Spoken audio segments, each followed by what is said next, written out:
Je ne te laisserai pas approcher ce bébé. La phrase a claqué comme un verre qui se brise, courte, sèche, impossible à ignorer, et pourtant le jardin semblait vouloir avaler ce son. Le soleil frappait la pelouse, la poussière d'or dansait entre les chaises blanches, on sentait l'odeur sucrée des fleurs écrasées, on entendait le cliquetis lointain d'une caméra, et quelque part un silence lourd comme une menace. Tu vas voir quelque chose que presque personne n'a vu. Je te promets une vérité que l'on a voulu camoufler sous des rires et des flashs. Dis-moi une chose avant d'aller plus loin. D'où tu regardes cet instant et quelle heure il est chez toi? Écris-le vite dans les commentaires. Dans cette maison qui ressemblait à un catalogue, Claudia, la fiancée du milliardaire, passait avec son sourire impeccable et son parfum trop doux, pendant que le petit héritier se raidissait dans les bras de la nounou. Personne ne levait le regard pour remarquer la différence. À l'intérieur de ce théâtre, Aïcha, la ménagère, sentait ses mains se figer. Sa blouse bleue était impeccable, ses doigts avaient des traces d'un passé que peu pouvaient imaginer. Ancienne technicienne de laboratoire, elle avait appris à repérer des taches que l'œil distrait n'accepte pas de voir. Quand elle a trouvé un petit flacon caché derrière un biberon décoré, l'odeur subtile qui a remonté lui a rappelé formule, microdosage et routine. Retiens ta respiration, augmente un peu le son, parce que ce que tu vas entendre maintenant va te faire regarder 2 fois ceux qui sourient le plus fort. La propriété s'étendait comme un tableau trop bien composé. Allées gravillonnées, fontanes qui chuchotaient, portails gardés par 2 silhouettes immobiles. On voyait le manoir, ses larges fenêtres qui renvoyaient un reflet blanchi. On entendait le murmure des invités, on sentait le bout métallique du champagne, on touchait le tissu lisse des nappes, on percevait le parfum ancien des roses dans les vases, on sentait sous la semelle la poussière fine du gravier. À l'intérieur, le personnel s'organisait comme une petite armée silencieuse. Marie la nounou rangeait des couvertures, Luc le jardinier retirait une branche, Karim le chauffeur s'assurait qu'aucune voiture ne reste trop longtemps au portail, Sophie la voisine regardait par-dessus la haie, Julien le journaliste prenait des notes, le docteur Moreau était invité comme ami de la famille et l'inspecteur Vidal passait inaperçu sous un costume sombre. La tension se lisait sur des gestes minuscules. Aïcha observait les sourires polis, la posture, la façon dont Claudia caressait l'air comme pour ordonner la scène. Un échange bref entre la nounou et Claudia donnait l'impression d'être une signature cachée. « Tout est prêt », disait la nounou. « Parfait », répondait Claudia en ajustant sa robe. « Le bébé dort mieux quand tu chantes », ajoutait la nounou. « Oui, je sais, soufflait Claudia. La scène entière tenait sur un fil, et les mains d'Aïcha se souvenaient. Les premières pièces du puzzle sont discrètes, mais elles s'accumulent. Une tache sur une serviette, une odeur faible de solvant, un flacon vidangé dans une poubelle réservée aux déchets ménagers, un carnet où une heure est raturée. Aïcha a d'abord noté les micro-détails comme on note une signature illisible.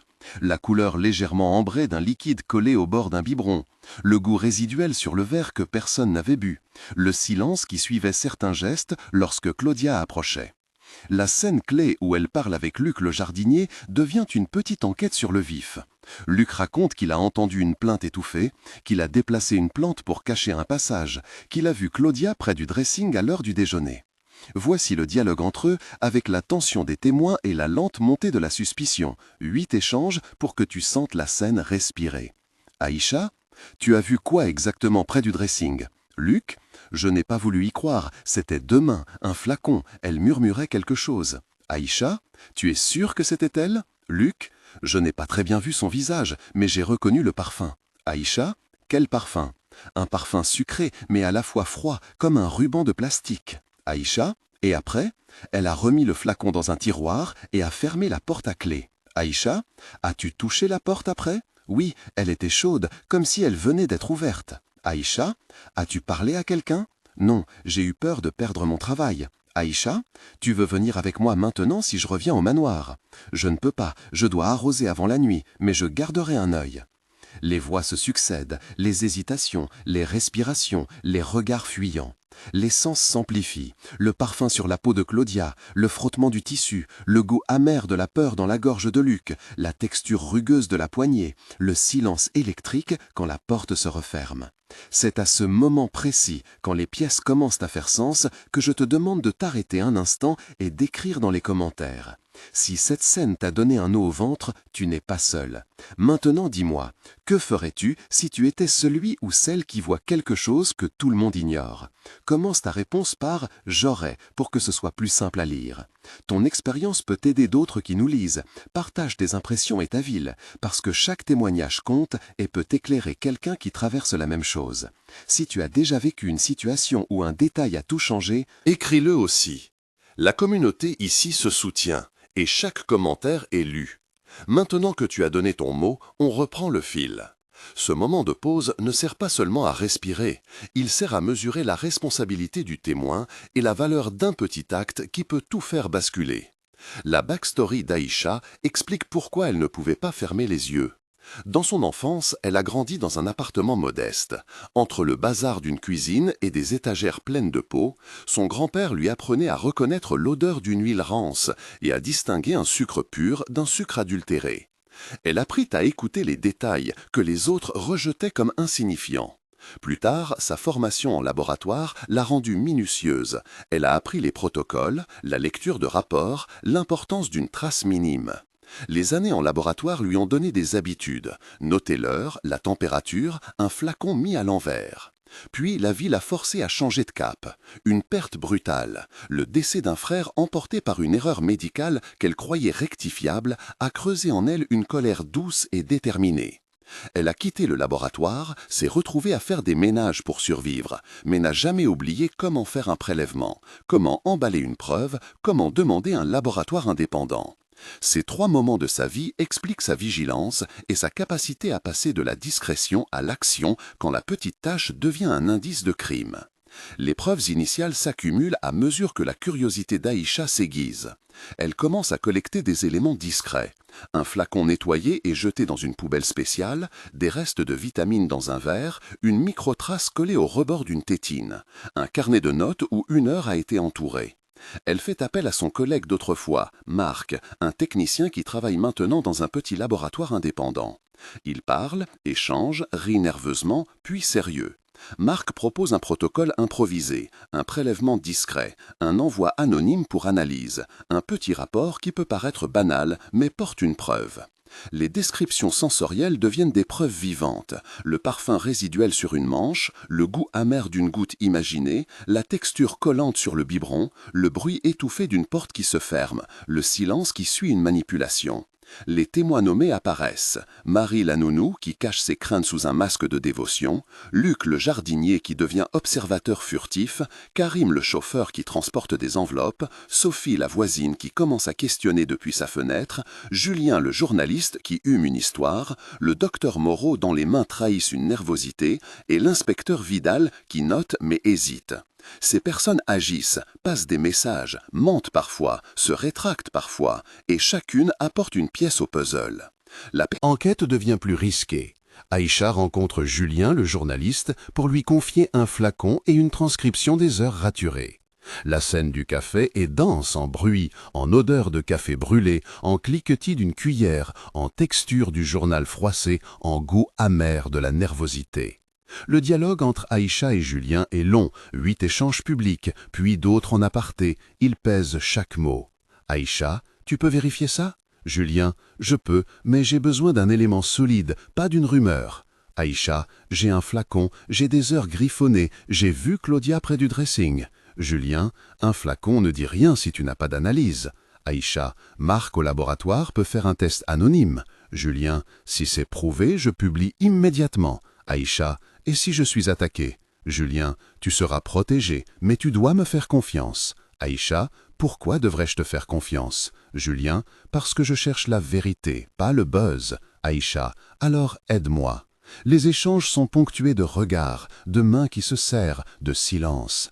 Ils mettent en place une chaîne, prélèvement discret, envoi anonyme à un laboratoire qui accepte d'analyser des microdosages, un rapport d'expertise qui parle de traces, d'accumulation de signes, d'une substance détournée en petite quantité. Les sens continuent d'alimenter la scène, la sensation du papier entre les doigts, le son du moteur de la voiture qui démarre, la couleur bleue d'un dossier, la chaleur de la tasse sur la paume. Les menaces se rapprochent. Quelqu'un commence à suivre Aïcha, des appels anonymes, des notes glissées sur son tablier, une ombre au bord de sa voiture. Elle sent un changement dans l'air, une tension qui pèse sur ses épaules. C'est le moment de la préparation, la phase où l'on rassemble toutes les preuves pour une exposition publique. Aïcha, Marc, Julien et l'inspecteur Vidal montent un plan discret pour réunir témoins et la preuve technique dans un événement où Claudia sera présente devant des invités et des caméras. Ils préparent un dossier, une copie du rapport d'expertise, des photos de tâches, des enregistrements des heures raturées, et préviennent Sophie la voisine et Luc le jardinier pour qu'ils soient prêts à témoigner. Les scènes de préparation sont décrites par sens, le goût de la détermination dans la bouche, l'odeur de papier neuf, le toucher rugueux d'une chemise préparée, le son feutré d'une conversation chuchotée, la lumière crue des lampes de table. Ils répètent les interventions, la manière de poser une question à Claudia sans l'accuser directement, et la façon de présenter la preuve à la caméra pour que le message soit clair et viral. On sent l'accumulation d'émotions et la mécanique précise d'une réunion clandestine. La soirée de l'exposition est un moment sculpté pour faire basculer l'ordre. Il y a des invités triés, un Décor somptueux, des plats raffinés, l'odeur de la sauce, la texture des nappes, le scintillement des verres, le silence fin entre deux conversations, le bruit d'une porte coulissante. Claudia entre, sourire impeccable, maquillage parfait, et la foule l'acclame. Aïcha a les mains qui tremblent, mais les poings fermes. Le plan est simple et précis, préparé pour la diffusion. Le moment viral arrive quand Julien, en public, pose une question innocente sur la provenance d'un flacon trouvé dans la chambre de l'enfant. Claudia réagit, la tension monte, et c'est l'instant où une témoin inattendue se lève. Marie, la nounou, qui jusque-là avait gardé le silence parce qu'elle avait peur pour sa place, se passe une main sur la gorge et dit d'une voix tremblante ce qu'elle a vu. Le dialogue devant les caméras devient une succession de répliques brûlantes, 10 échanges qui font basculer la salle. Journaliste, Marie, peux-tu dire ce que tu as vu ? Marie, oui, j'ai vu Claudia avec un petit flacon, elle a versé quelque chose dans le biberon. Claudia, c'est une calomnie, je n'ai rien fait. Inspecteur Vidal, nous avons un rapport d'expertise qui a identifié des traces compatibles. Claudia, c'est un faux, vous n'avez aucune preuve. Aïcha, j'ai le flacon, j'ai la trace, j'ai vu la porte du dressing. Julien, nous publions le rapport maintenant. Sophie, j'ai entendu Claudia discuter au téléphone la veille. Luc, j'ai nettoyé le tiroir où était le flacon, j'ai vu des traces. Docteur Moreau, les analyses indiquent un composé à microdosage qui peut provoquer des spasmes. Claudia, vous me faites chanter, c'est un montage. La salle retient son souffle, les voix se chevauchent, les caméras zooment, la diffusion commence et la scène devient virale en quelques minutes. La reviravolta ne se limite pas à la seule humiliation publique. Le rapport d'expertise révèle une manipulation subtile, un microdosage adapté pour provoquer un malaise mais non une trace évidente, une accumulation lente de doses administrées dans le temps. Le laboratoire où Marc a envoyé l'échantillon confirme l'élément en expliquant techniquement la méthode. Les mots laudo et rapport traduisent la preuve scientifique. La diffusion de la vidéo entraîne une cascade de réactions, journaux locaux, messages viraux, tremblements d'alliance. Le clan du milliardaire tente de riposter en parlant de faux et de calomnies, en confiant des communiqués à des avocats, en cherchant la garde juridique de l'enfant. Mais la preuve technique associée au témoignage de Marie, Luc et Sophie est solide. L'inspecteur Vidal ouvre une enquête formelle, le docteur Moreau est mis à l'écart pour examen et une garde préventive est discutée. La tension monte entre la recherche de la vérité et la pression des puissants. 3 moments de tension majeurs se succèdent ici, chacun développé en paragraphes denses où les conflits internes d'Aïcha sont exposés. La peur de perdre son emploi, la culpabilité d'impliquer des innocents, la colère face à l'injustice. Chaque moment dur et pèse, fait trembler la décision finale. Les conséquences se déploient sur plusieurs mois. 1 mois après, la diffusion a atteint des millions de vues. Le journal local reprend l'histoire et une procédure administrative est ouverte. 3 mois après, des auditions publiques ont lieu. Le rapport d'expertise est intégré au dossier, des perquisitions révèlent d'autres flacons et des documents qui prouvent des manipulations dans d'autres maisons. 6 mois plus tard, des changements institutionnels commencent à émerger. Protocole de sécurité renforcé financée pour la garde des enfants dans les grandes familles, formation obligatoire sur les risques de microdosage et une fondation locale qui finance des analyses indépendantes. Aïcha reçoit finalement une reconnaissance publique, un geste symbolique et une proposition pour travailler avec une association qui aide les témoins à porter des preuves. Sa vie change, mais reste marquée par ce qu'elle a vu. La fiancée du milliardaire fait face à des accusations, des pressions juridiques la tiennent occupée et la réputation de la famille est fissurée. Le public découvre combien l'image avait été soigneusement fabriquée et combien la vérité avait besoin d'être déterrée par des mains invisibles. Récapitulation finale, parce qu'il faut que tu sentes le poids de la transformation. C'est une ménagère qui a mis à nu une imposture. C'est un rapport d'expertise qui a donné des mots aux sensations. C'est une réunion publique qui a rendu la preuve visible. La conséquence concrète est là. Enquête, rapport, une diffusion qui a mis le projecteur et des mesures pour que d'autres ne subissent pas la même chose. Reconnaissance et réparation ne sont jamais parfaites, mais elles existent. Aïcha trouve une forme de réhabilitation, elle est invitée à témoigner, on lui propose un rôle dans des formations, des gens l'écrivent pour la remercier. Et la leçon demeure. Ne sous-estime jamais celui ou celle que tu crois invisible. La vérité peut venir d'une main qui nettoie, d'un regard qui note, d'un corps qui ressent. Si cette histoire t'a touché, dis-moi dans les commentaires ce que tu ferais si tu voyais une anomalie que personne ne remarque. Je lis chaque message et ta voix compte. Si tu veux suivre d'autres récits où la technique rencontre le courage et où la preuve replace la justice sur le devant de la scène, abonne-toi pour ne pas rater le prochain épisode. Merci d'être resté jusqu'ici et n'oublie pas que parfois la plus petite trace suffit pour changer tout un monde.